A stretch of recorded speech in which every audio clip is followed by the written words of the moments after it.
5월이 되었습니다. 5월은 특히 가정의 달이라고도 하는데 이 한 달 동안 하나님께서 우리와 또 우리의 가정 하나님께서 은혜로 늘 함께해 주시는 저희들이 되기를 기원합니다. 우리가 5월을 이제 시작하면서 이제 5월과 6월은 매일 성경 본문에서 잠언의 말씀을 묵상하게 됩니다. 함께 잠언의 말씀을 묵상할 때 잠언을 통해 주시는 은혜와 또 그 지혜를 우리의 것으로 만들어서 하나님의 지혜로, 하늘의 지혜로 살아가는 우리 공동체가 되기를 소망합니다. 잠언을 우리가 지혜문서라 이렇게 부릅니다. 잠언을 묵상하게 되면 하나님의 지혜를 얻게 된다라는 것이죠. 그래서 오늘은 그 첫 번째 시간으로 서론적인 부분을 좀 살펴보겠습니다. 먼저 이 명칭에 대해서 좀 생각을 해보려고 하는데요. 잠언, 이게 무슨 뜻일까요? 이 잠언은 사전적 정의로는 인생을 올바르게 살아가는 데 도움을 주는 짧은 말이다 이렇게 되어 있습니다. 자, 특히 이 세상에는 통용되는 이제 지혜들이 집약되어 있는 것들이 있죠. 예를 들면 속담, 격언, 비유, 금언, 명언, 교훈 이런 것들과 같이 오랜 세월 동안 사람들 사이에서 회자되고 숙성되면서 하나의 지혜로운 말로 정착이 된 것들이 있습니다. 자, 이런 것들을 의미하는 게 잠언인데 이거를 이제 한자의 의미로 보면 여러분 잠언의 이 잠자가 무슨 잠자일까요? 이 잠언의 잠자는 바늘, 침, 또 찌르다, 경계하다 그런 의미를 가지고 있어요. 또 이 잠언과 비슷한 말이 이제 격언이라는 말인데 이 격언의 이 격자도 보면 바로잡다, 또 겨루다, 또 치다 이런 의미를 가지고 있거든요.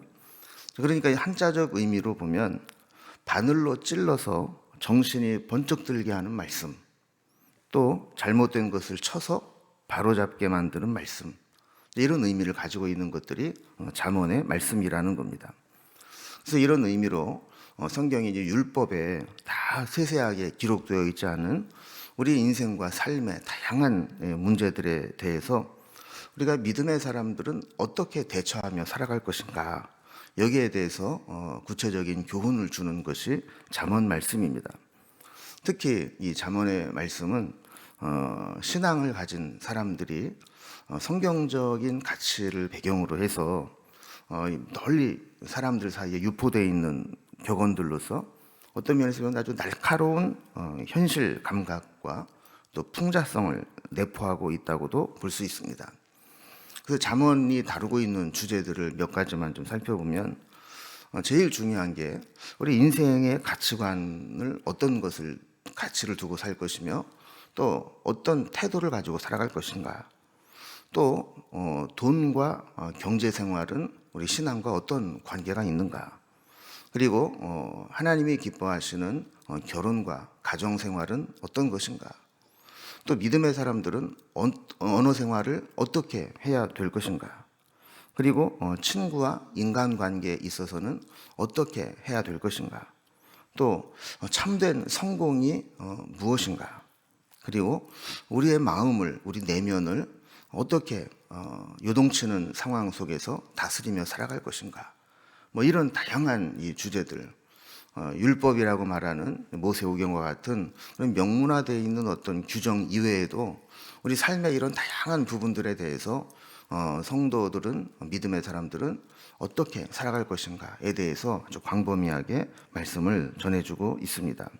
그래서 마치 여러분 이 꽃다발을 이렇게 보면 몇 가지의 꽃들이 함께 막 모여 있어서 아주 다채로운 색을 내면서 조화롭게 있는 것과 마찬가지로 이 잠언도 보면 이렇게 주제별로 편집되어 있는 것은 아니지만 이런 다양한 주제들이 꽃다발처럼 이렇게 다채로운 말씀들로 묶어져 있어서 이 말씀을 또 보고 또 얼마 지나서 똑같은 주제를 또 다시 보게 되고 또 다시 또 보게 되고 이렇게 반복해서 성경을 읽으면 보게 되면서 하나님의 그 지혜의 말씀을 우리가 계속해서 반복해서 묵상할 수 있도록 그렇게 만들어 놓았습니다.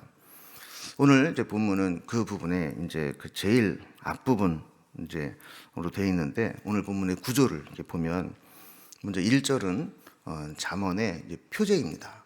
그래서 솔로몬의 잠언이라 이렇게 시작을 하고 있죠. 그리고 이제 2절에서 6절까지는 이 잠언을 왜 모아놨고 이게 어디에 유익한 것인가, 어떤 효과가 있는가, 이거를 이제 기록을 합니다. 그리고 마지막 7절에서는 잠언의 주제, 이 잠언의 핵심 가치가 무엇인가, 여호와를 경외하는 것이다, 이런 내용을 담고 있습니다. 자, 먼저 표제를 보겠습니다. 이 표제는 이제 솔로몬의 잠언이라 이렇게 되어 있는데요. 오늘 본문은 잠언의 말씀을 수집해 놓으면서 이 편집자가 전체적인 어떤 서론, 또 머릿말, 들어가는 말, 이렇게 기록을 하는 것처럼 기록한 부분입니다. 참고로 이 잠언의 말씀은 저자가 직접 지은 것도 있지만 사람들 사이에 통용되는 지혜의 말씀들을 수집하고 편집해 놓은 것들도 많습니다. 잠언에는 저자를 언급한 부분이 몇 번 나옵니다. 예를 들어서 1장 1절과 10장 1절을 보면 솔로몬의 잠언이라, 솔로몬이 지었다는 것을 드러내고요. 또 25장 1절을 보면 이것도 솔로몬의 잠언이요 유다 왕 히스기야의 신하들이 편집한 것이니라. 그러니까 솔로몬 시대부터 전해 내려오는 잠언인데 히스기야의 신하들이 그것을 다시 재편집해서 집대성해 놓은 것이다, 이렇게 밝히고 있는 것이죠. 또 30장 1절에서는 이 말씀은 야게의 아들 아굴의 잠언이니, 그래서 아굴이 지은 잠언이다라는 걸 밝힙니다. 또 31장 1절에서는 르무엘 왕이 말씀한 바 곧 그의 어머니가 그를 훈계한 잠언이라.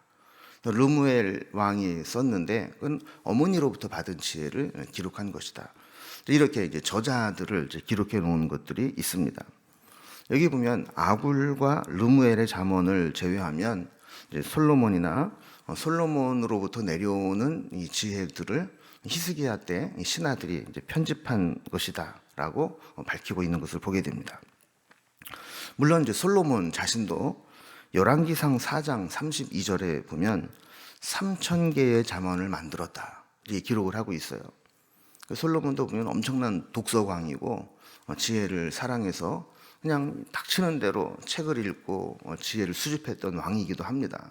그래서 그도 그 나름대로의 지혜를 쓰기도 했지만 또 성경의 잠언이 그렇다고 해서 전체가 다 솔로몬이 직접 창작한 것은 아니라는 것이죠.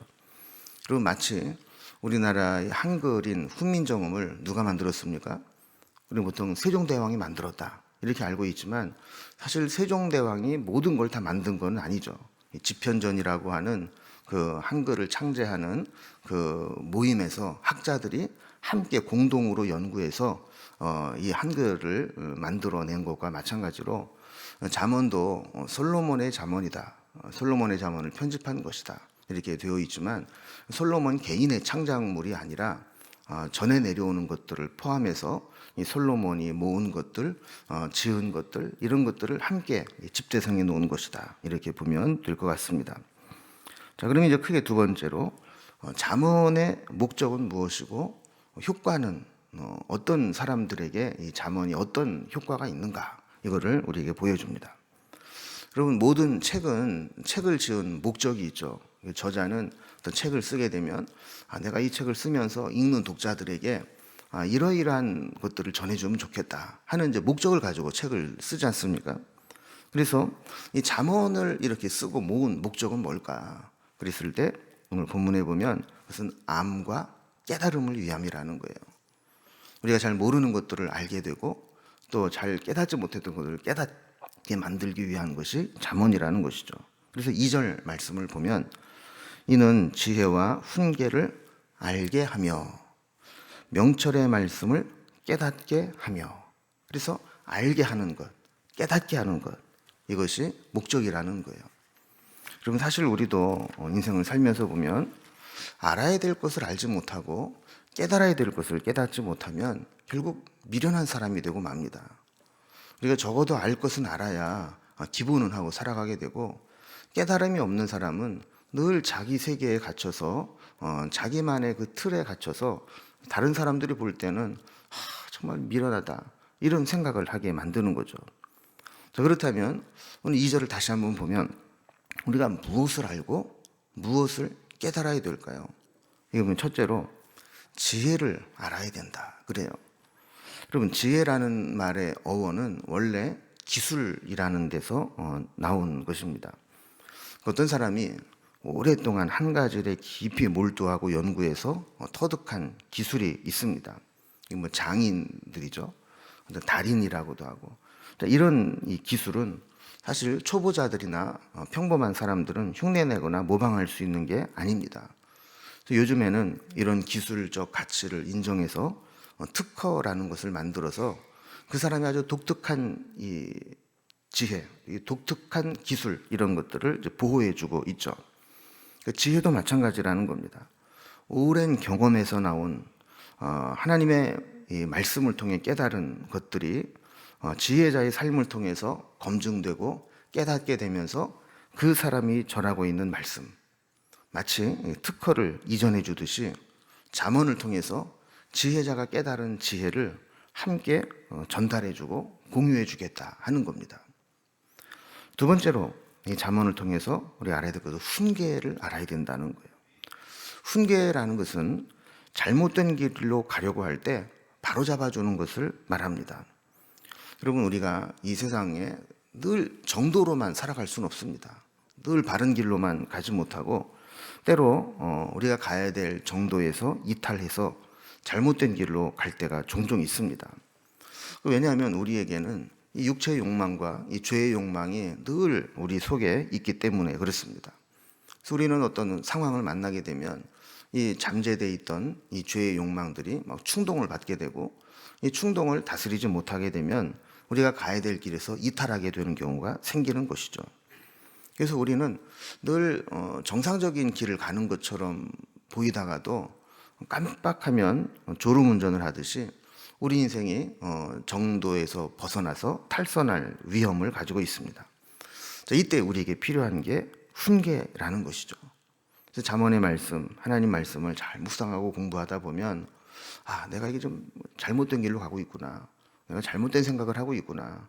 이걸 깨닫게 되고 탈선된 길에서 다시 돌아오도록, 그리고 탈선한 위기에서 다시 정신을 바짝 차리도록, 이게 바로 잠언을 통해 주는 훈계라는 겁니다. 세 번째로 깨달아야 될 게 뭐냐면 명철의 말씀이다 그랬어요. 보통 그냥 말씀이라 하지 않고 명철의 말씀이라 그랬는데, 이 명철의 말씀이라는 뜻은 분별력과 통찰력을 의미하는 겁니다. 지혜가 우리 몸에 배게 되면 뭐 구체적으로 이건 이렇게 해야 된다, 저건 저렇게 해야 된다 사안마다 이야기하지 않아도 우리가 행동을 하거나 중요한 결정을 내릴 때 분별력이 생기고 통찰력이 생기게 됩니다. 잠언을 잘 묵상하고 말씀대로 살면 어느 순간 우리에게 이런 분별력이라든지 삶의 통찰력이 생겨서 꼭 성경에 기록되지 않은 그런 부분들을 만난다 할지라도 어떻게 하는 것이 올바른 것인가를 깨달아 알게 된다라는 것이죠. 자, 두 번째로 이제 3절 이하에서는 잠언의 효과와 유익함에 대해서 이야기합니다. 자, 먼저 3절을 보면은요, 이 잠언을 통해 어떤 효과를 얻는가? 지혜롭게, 공의롭게, 정의롭게, 정직하게 행할 일에 대해서 훈계를 받게 되며 그랬습니다.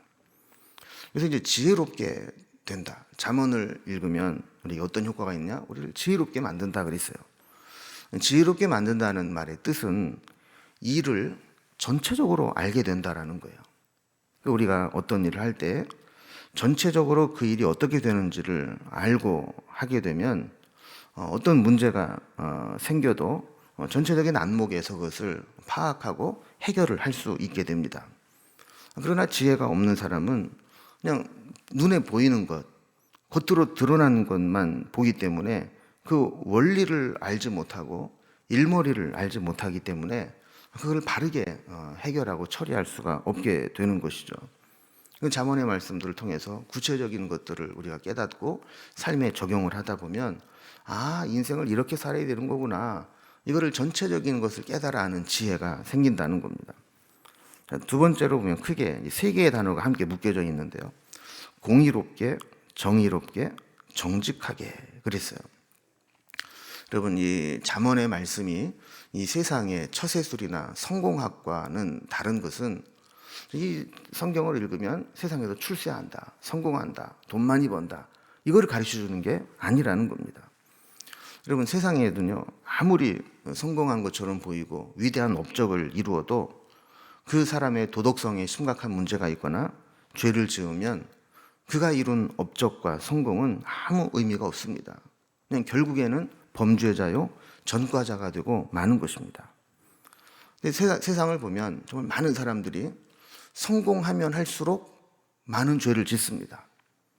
높은 자리에 올라가면 올라갈수록 죄를 지을 가능성이 훨씬 더 많아집니다. 그래서 성공한 것처럼 보이는데 마지막은 비참하게 끝나는 사람들이 많습니다. 잠언을 잘 읽으면 성공하되 부끄럽지 않은 성공을 하도록 지켜준다는 거예요. 이게 정말 귀한 것이죠.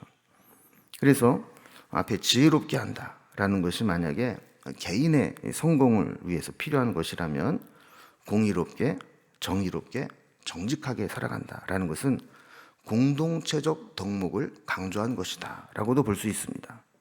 그러니까 공의와 정의와 정직은 공동체를 유지하고 다른 사람과의 관계를 유지하는데 기본적으로 필요한 질서죠. 이게 무너져 버리면 다 사람들 각자의 욕심과 욕망들이 꿈틀거리고 자기의 욕심대로 살아가다 보면 공동체는 혼란스러워질 수밖에 없는 겁니다. 그래서 우리가 이 공동체가 함께 잠언의 말씀을 잘 묵상하고 나아가게 되면 개인적으로도 지혜를 얻게 되지만 이 공동체를 유지하는 데도 필요한 정직과 공의와 또 정의로움이 함께 이루어져 나간다는 것을 볼 수 있습니다. 자, 그리고 이제 세 번째로 4절과 5절에서는 그렇다면 이 잠언은 구체적으로 어떤 사람들에게 어떤 유익이 있는가, 이거를 우리에게 보여줍니다. 4절 5절을 봅니다. 어리석은 자를 슬기롭게 하며 젊은 자에게 지식과 근신함을 주기 위한 것이니 지혜 있는 자는 듣고 학식이 더할 것이요 명철한 자는 지략을 얻을 것이다 그랬습니다. 자, 여기 첫 번째로 보면 어리석은 자를 슬기롭게 한다 그랬어요. 여러분, 우리도 가끔 보면 미련하고 어리석은 사람을 보면 얼마나 답답합니까? 저걸 좀 저렇게 하면 좀 될 텐데 저걸 왜 저렇게 못하고 미련하게 사나, 이런 걸 느낄 때가 있어요. 이런 어리석고 미련한 사람은 진리를 이야기해줘도 받아들이려고 하지 않습니다. 늘 자기 생각, 어리석은 생각 속에 갇혀 살아갑니다. 그러면서도 얼마나 고집스러운지 모릅니다. 분명히 잘못된 건데 그걸 고치려고 하지 않고 고집을 부려요. 그러니까 배우려고 하거나 고치려고 하지 않습니다. 잠언 27장 22절에 보면 미련한 자를 곡물과 함께 절구에 넣고 공의로 찌을지라도 그의 미련은 벗겨지지 아니하느니라 그랬어요.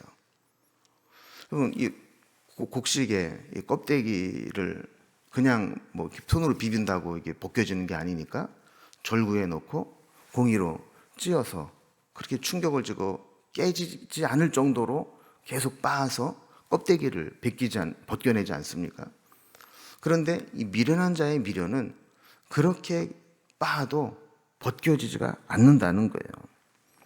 그런데 이런 어리석음과 또 미련함을 바꿀 수 있는 것이 있는데 그게 뭐냐면 잠언의 말씀이라는 겁니다. 그래서 어리석은 자, 미련한 자도 정말 겸손한 마음으로 이 잠언의 말씀을 잘 묵상하고 배우면 어리석은 자를 슬기롭게 만들어준다는 거예요. 자, 두 번째로 이 잠언은 어떤 사람에게 어떤 유익이 있는가 할 때 젊은 자에게는 지식과 근신함을 준다는 겁니다. 그럼 젊은 사람의 장점이 있다면 이 에너지가, 혈기가 아주 왕성하다는 것이죠. 그래서 막 뭔가 할 수 있는 열정이 있다는 거예요. 근데 반면에 약점이 있다면 세상을 사는 지식이나 지혜는 아직 미숙하다라는 겁니다. 뿐만 아니라 너무 많은 이 에너지들이 조절되지 않고 근신하지 않으면 실수하기 쉽고 그 혈기가 오히려 욕망이 되어서 인생을 망가뜨릴 수 있게 된다라는 겁니다. 그래서 이 젊은 사람들에게는 반드시 이 지혜의 말씀이 필요한데 이 세상을 살아가는 지식을 얻게 되고 또 근신함을 얻어서 젊지만 실수하지 않는, 실패하지 않는 그런 삶을 살아갈 수 있도록 한다라는 거예요. 자, 세 번째로 잠언의 말씀을 잘 읽으면 지혜 있는 자는 더 지혜롭게 된다 그럽니다. 여러분, 사람이 지혜롭게 된다는 거는요, 뭐 어느 한순간 딱 깨달음이 와가지고 지혜롭게 되는 게 아닙니다. 뭐 한두 번 뭐 좋은 설교를 들었다고 지혜롭게 되는 게 아닙니다. 늘 새롭게 발전하고 공부하고 묵상하고 성장해서 완성도가 높아져야 됩니다. 그런데 이 지혜를 연구하다 보면 지혜가 계속해서 쌓아지게 될 때 이 지혜가 서로 막 연결이 되면서 우리가 흔히 도가 통했다라는 말을 하는 것처럼 내가 지금 알고 있는 지식과는 차원이 다른 어떤 지혜를 얻게 된다라는 거예요. 그러니까 우리가 세상에도 공부를 하지만 하나님 주시는 지혜를 얻고 잠언의 말씀을 잘 묵상하다 보면 그 지혜 있는 자에게는 더 학식이 더해지고 더 지혜롭게 된다라는 겁니다. 네 번째로는 명철한 자는 지략을 얻게 된다 그랬어요. 이 명철은 실제 상황에서 꼭 필요한 지략, 전략을 얻게 됩니다. 전쟁에서 승리하기 위해 필요한 조건들이 여러 가지 있죠. 무기도 좋아야 되고 군대도 많아야 되고, 그런데 더 중요한 것은 지략이 있어야 됩니다. 그래서 이 병법에 능한 지략가가 있으면 설령 다른 조건들이 조금 불리해도 전쟁을 승리로 이끌 수 있습니다.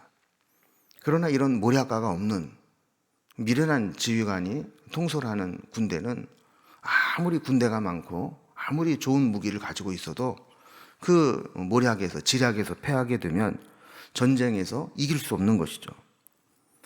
말씀을 묵상하는 것은 책 속에 있는 지혜를 얻는 것이 아니라 삶에서 필요한 삶을 성공으로, 승리로 이끌 수 있는 모략과 지략을 얻게 하는 데 있다라는 거예요. 자, 이렇게 어리석은 자는 슬기롭게 되고 젊은 자에게는 지식과 근신을 주고 지혜 있는 자에게는 더 지혜롭게 해주고 명철한 자에게는 다른 사람이 갖지 못한 모략과 지략을 얻게 되고, 이게 바로 지혜를 담은 잠언의 말씀을 묵상할 때 우리에게 주는 유익함이라는 겁니다.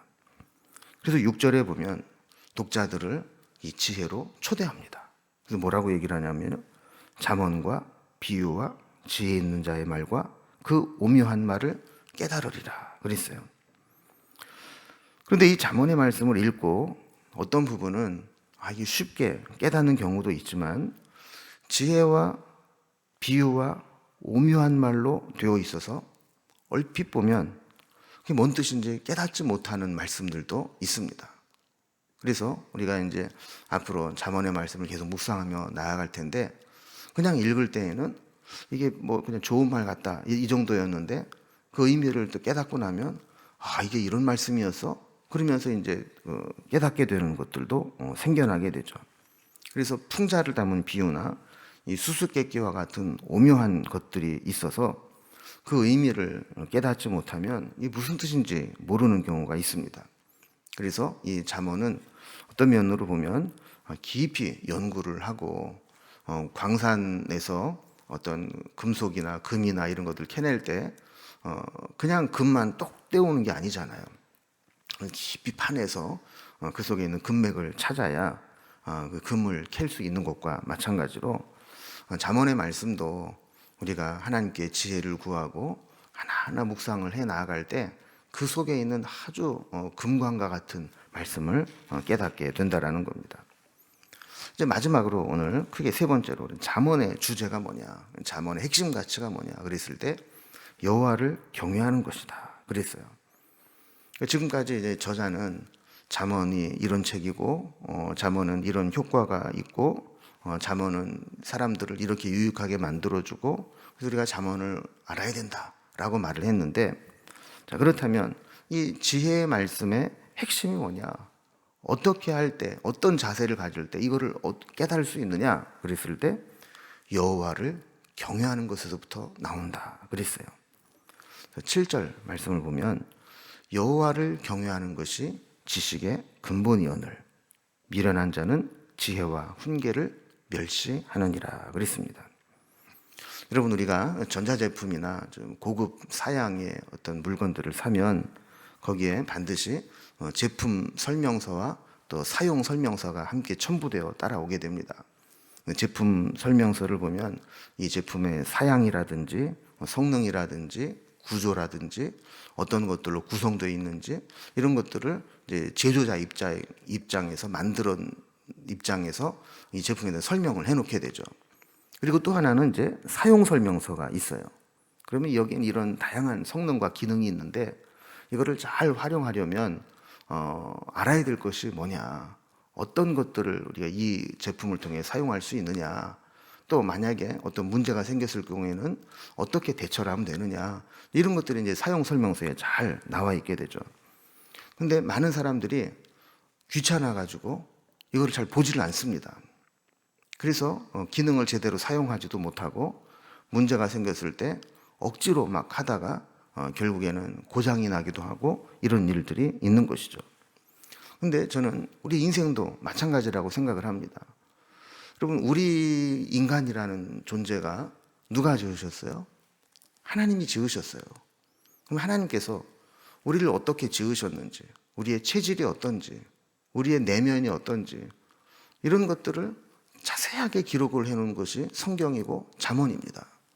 또 어떻게 우리 인생을 살아가야 되는지, 인간이라는 존재를 어떻게 활용해야 되는지 이렇게 사용 설명서처럼 우리가 살아가야 될 방향들을 정해놓고 또 문제가 생겼을 때 어떻게 해야 되는지 이거를 가르쳐주는 게 잠언의 말씀이고 하나님의 말씀이라는 거예요. 그래서 우리는 이 지혜를 사람이 깨달은 지혜만 가지고는 우리 인생을 성공적으로 살 수가 없습니다. 우리를 지으신 하나님의 지혜, 우리를 만드시고 우리를 잘 아시는 하나님께서 주시는 지혜를 깨달게 될 때 우리는 그것이 진짜 지혜요 참 지혜라고 볼 수 있다는 것이죠. 그래서 지혜는 여호와를 경외하는 것이 지식의 근본이 된다는 겁니다. 그런데 많은 사람들이 이 지혜와 훈계를 기쁘게 받지 않는다는 거예요. 그래서 미련한 자는 지혜와 훈계를 멸시하느니라 그랬어요. 귀찮아한다는 겁니다. 무시하고 멸시하고 간과해 버립니다. 말씀을 들을 때마다 또 그래, 또 나를 이것도 못하게 하고 저것도 못하게 하고 간섭하고 이런 것으로 생각을 하면서 하나님 말씀부터 멀어지려고 하게 될 때 결국은 인간의 아집과 한계에 부딪히게 된다라는 것입니다. 여러분, 특히 여기 보면 여호와를 아는 것이 지식의 근본이다 이렇게 말하지 않았어요. 여호와를 경외하는 것이 지식의 근본이다 그랬어요. 그럼 여호와를 아는 것과 여호와를 경외하는 것과 어떻게 다를까요? 여호와를 안다는 것은 단지 지식으로만 안다는 거예요. 그런데 진짜 여호와를 알게 되면 어떤 결과가 나오냐면 여호와를 경외하는 마음이 생긴다는 거예요. 그럼 경외한다라는 마음이 뭐예요? 두려운 마음을 갖게 된다라는 거예요. 그래서 두려움으로 공경한다. 이게 경외의 뜻인데 정말 하나님을 알게 되면 하나님 앞에 정말 두려운 마음으로 하나님을 공경하는 자세를 갖게 되고 그렇게 공경하는 존재 앞에서 늘 자신을 살피고 돌아보게 되면 그때 참된 지혜를 얻게 된다는 거예요. 여러분, 요즘에 사회가 참 혼란스럽고 가치관이 무너지는 것을 느끼게 되는데 저는 그 원인 중에 하나가 이 세상에 어른이 사라졌다라는 거예요. 누가 딱 말을 하면 권위 있게 딱 그거를 받아들이고 수용할 수 있는 그런 어른이 없어졌어요. 다 자기가 최고고 다 자기가 하나님같이 판단을 하고 이렇게 되기 때문에 정말 사사시대처럼 모든 사람들이 자기의 소견에 옳은 대로 생활을 하는 겁니다. 그런데 만약에 옛날 우리의 어떤 유교적 가치처럼 어른 앞에서는 자신의 몸가짐도 삼가하고 언행도 조심하고 두려운 존재, 경외하는 존재가 있어서 그 앞에서는 말도 함부로 하지 않고 이런 것들이 배어 있다면 우리가 어떻게 이렇게 살아갈 수가 있겠어요? 하나님을 경외한다는 것도 마찬가지입니다.